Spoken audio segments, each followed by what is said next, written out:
The federal government set to deliver a clearer look at what the next 40 years of Australian life might look like with its first intergenerational report. With a population of 40 million people living longer lives, it's projected there'll be a $140 billion jump in government spending by 2063.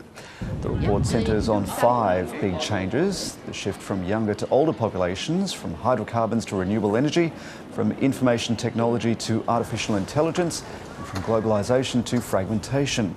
It's also set to focus on the working population as Australia becomes more dependent on the care and support economy. Treasurer Jim Chalmers says productivity needs to grow. I think it's time for a broader conversation about productivity.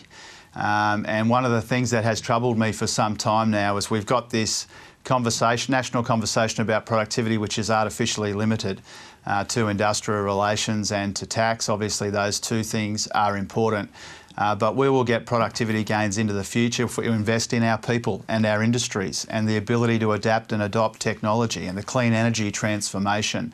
You know, these are the ways that we can get our sluggish productivity performance turned around over time.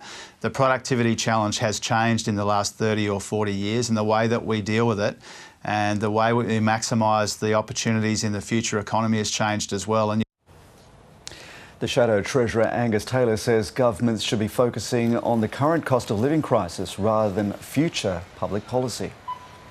They're not thinking about 40 years from now, they're thinking about 40 days from now, how to get through the next 40 hours.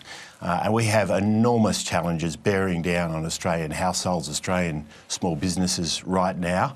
We need a government that gets the balance right and does have enough focus on those crisis issues we're seeing in the cost of living.